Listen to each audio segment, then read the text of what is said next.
Pemirsa, wanita paruh baya tewas seketika usai tertabrak bus Transjakarta dan terseret sejauh 5 meter di halte busway Kramat Sentiong, Jakarta Pusat. Iya, proses evakuasi korban berlangsung dramatis.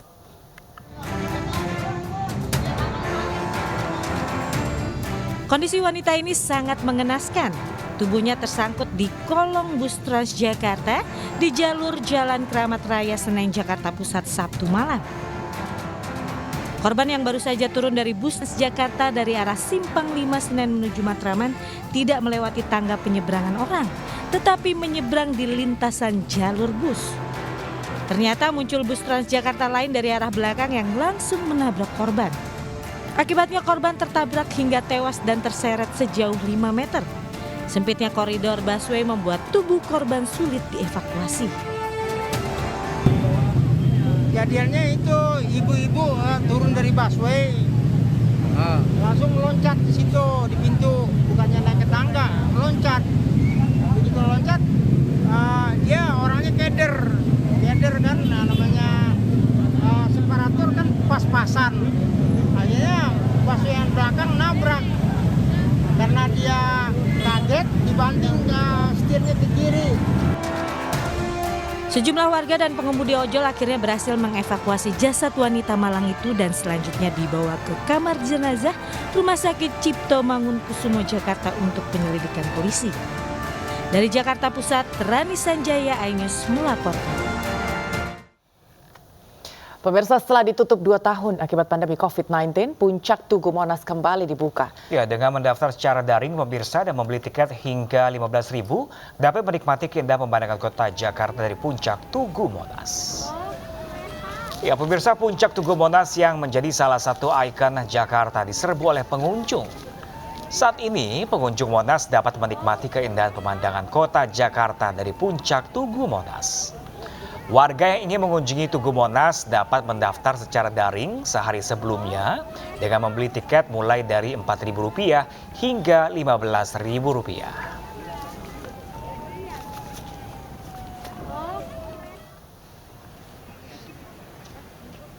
Wisata edukasi murah meriah juga berada di Kebun Binatang Ragunan, Jakarta.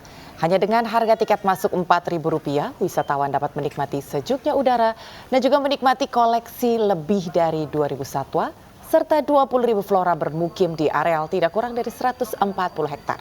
Kebun Binatang Ragunan juga memiliki pusat primata Schumacher, di mana pusat primata ini memiliki koleksi dari beberapa negara yang menjadi yang terbesar di kawasan Asia Tenggara.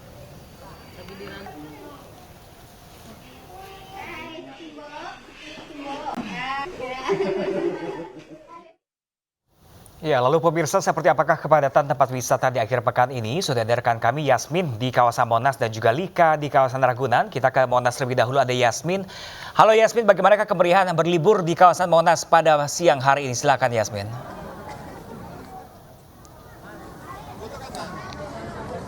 Baik, selamat siang Pram, Anggi dan juga pemirsa. Memasuki akhir pekan, kawasan Monas, Jakarta Pusat ramai didatangi wisatawan, tidak hanya berasal dari wilayah Jakarta saja, namun dari luar Jakarta, yang mana memang pertanggal 1 Juli lalu untuk di Puncak Tugu Monas ini telah kembali resmi dibuka untuk umum, dan saat ini banyak warga yang rela antri berjam-jam demi untuk bisa naik ke Puncak Tugu Monas. Tadi kami sempat bertanya kepada beberapa pengunjung ataupun wisatawan yang mana masih sudah menunggu selama 2 jam di depan lift untuk menuju ke Tugu atas Monas ini, dan masih menunggu hingga saat ini belum kebagian untuk naik lift karena memang antrian yang terjadi ini cukup panjang.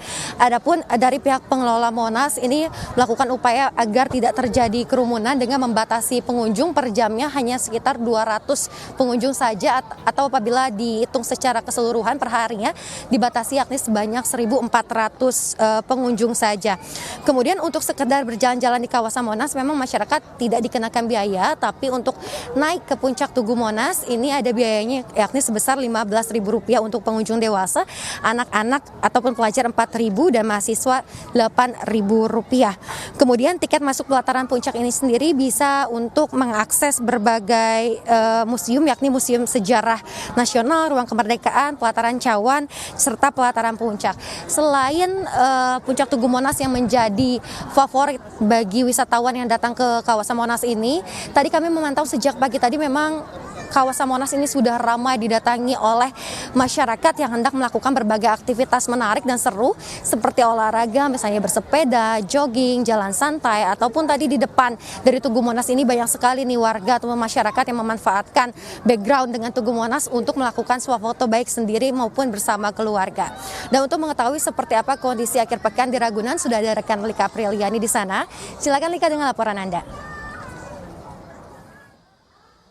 Baik, terima kasih Yasmin dan juga pemirsa. Tempat Marga Satwa Ragunan ini masih menjadi salah satu favorit untuk menghabiskan akhir pekan bersama keluarga. Di sini ada kurang lebih 2.000 satwa yang dapat menjadi pilihan untuk wisata edukasi bagi keluarga khususnya yang membawa anak-anak. Nah, salah satunya di tempat saya melaporkan saat ini yaitu di tempat Pusat Primata Smuzer. Ini di sini ada berbagai jenis primata Indonesia seperti ada gorila, ada orang utan, simpanse, lutung. Nah, di belakang saya ini adalah tempat kandang gorila, di mana di sini terdapat gorila dataran rendah bernama Kumbo. Di sini juga ada penjelasan seperti klasifikasi, deskripsi, serta habitat perkembangbiakan dan juga makanan. Nah, namun memang terlihat di layar kaca Anda ini sepertinya gorilanya malu-malu ini pemirsa. Namun nantinya pada jam 12 siang ada pengunjung dapat melihat petugas ini memberi makan gorila yang tepat ada di belakang saya ini. Dan untuk pengunjung datang ke Ragunan ini harus memenuhi protokol kesehatan seperti mengunduh aplikasi Peduli Lindungi dan hanya pengunjung yang berdosis lengkap yang dapat diperbolehkan untuk memasuki kawasan Ragunan. Anggi, Pram, kembali ke Anda. Terima kasih Lika Aprilia yang telah melaporkan langsung dari Ragunan dan juga ada Jasmine tadi yang melaporkan langsung dari Monas. Selamat bertugas kembali teman-teman. Ya, pemirsa rindu mengunjungi event otomotif Jogja Volkswagen Festival di Kompleks Candi Prambanan, Sleman, Yogyakarta, ini bisa menjadi pilihan. Ya, pemirsa tidak hanya memamerkan puluhan mobil VW, di sini juga terdapat beragam hiburan alternatif. Ya, pemirsa para pecinta otomotif khusus Volkswagen disuguhi Jogja Volkswagen Festival yang digelar di area Kompleks Candi Prambanan, Sleman, daerah istimewa Yogyakarta. Komunitas VW baik dari dalam maupun luar negeri menjadi peserta dalam festival kali ini. Pelaku ekonomi kreatif, seniman dan kolektor di Yogyakarta ikut memeriahkan JVWF 2022 yang dihelat 2 tahun sekali. JVWF 2022 mengusung konsep hybrid, tatap muka, langsung dan virtual di tengah pandemi yang belum benar-benar selesai. Hanya pengunjung yang sudah 2 kali vaksin yang boleh masuk ke area ini.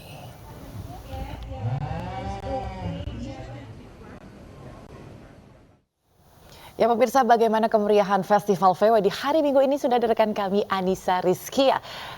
Halo, selamat siang Nisha. Apa yang menarik kira-kira dari pameran Volkswagen Festival di Yogyakarta hari ini? Halo Pram dan Anggi, selamat siang. Hari ini saya sedang berkeliling di area display yakni ajang kontes Show and Shine yang digelar oleh Jogja Volkswagen di tahun 2022 ini di Kompleks Candi Prambanan Sleman.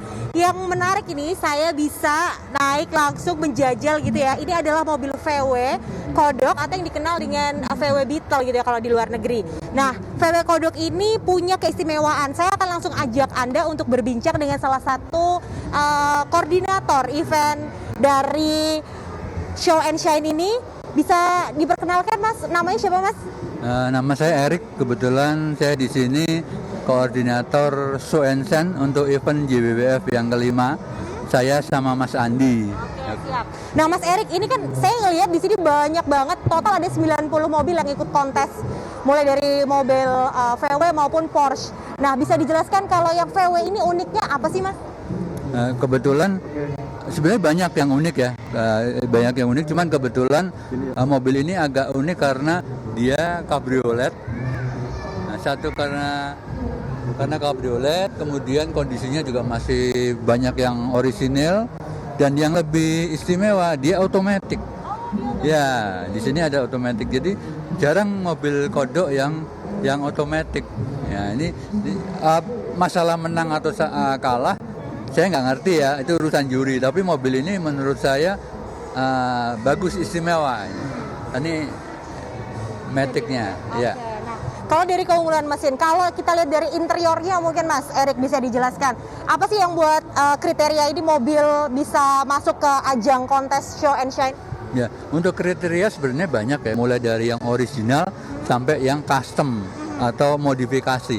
Tapi yang ini, mobil ini karena semua masih ori, baik joknya, baik trim-trimnya, ini atas ini juga masih ori, semuanya masih ori. Jadi masih sampai karpet ini juga masih ori. Jadi kondisinya menurut saya ini sangat bagus sekali. Dengan tahun 1969 kondisi seperti ini bagus. Oke. Nah, kalau untuk dari catnya sendiri ini ori ya Mas ya berarti ya kalau dilihat. Ya, catnya ini orinya sepertinya masih ada, cuman ini pernah ditimpa cat ulang, tapi dalamnya masih ori karena kualitas bodinya, nut atau segala macamnya masih bagus. Nah, mungkin bagi warga yang ada di Yogyakarta dan sekitarnya gitu kan Mas, boleh dijelaskan nih sebenarnya rangkaian dari acara ini apa, dan saya dapat info kalau pada hari ini akan ada pembagian satu VW Safari, betul nggak sih itu Mas? Oh ya, memang seperti biasa untuk event JBBF kita mengeluarkan satu mobil lucky draw, tapi dari mulai event yang pertama 2013 sampai sekarang 2022 ini memang mobilnya berbeda-beda. Yang kali ini kita keluarkan untuk VW Ting atau VW yang di Indonesia lebih dikenal dengan nama Safari, VW Safari. Nah, itu kita renov ulang sesuai dengan originalnya. Jadi mobil itu memang sudah layak jalan. Bukan mobil yang asal kita beli, tapi kita renov ulang dari kecil sampai selesai. Siap, thank you Mas Ari atas waktunya. Itu tadi pemirsa perbincangan saya dengan Mas Erik selaku perwakilan dari panitia Jogja Volkswagen 2022. Tentu saja kami mengingatkan bagi Anda nih yang penasaran ingin melihat secara langsung begitu ya pameran mobil VW terbesar di Yogyakarta, silahkan datang ke area kompleks Candi Prambanan dan dipastikan Anda sudah vaksin minimal dosis kedua. Tentu saja tetap patuhi protokol kesehatan. Saya kembalikan kepada Pram dan juga Anggi yang ada di studio. Jakarta, terima kasih rekan Nisa dan selamat menikmati pameran otomotif kali ini. Terima kasih rekan Nisa. Ya, pemirsa, minibus rusak parah usai terbakar di persimpangan Pakubuwono Kebayoran Lama, Jakarta Selatan. Ya, informasi akan kami hadirkan usai jeda, tetap bersama kami di iNews Siang.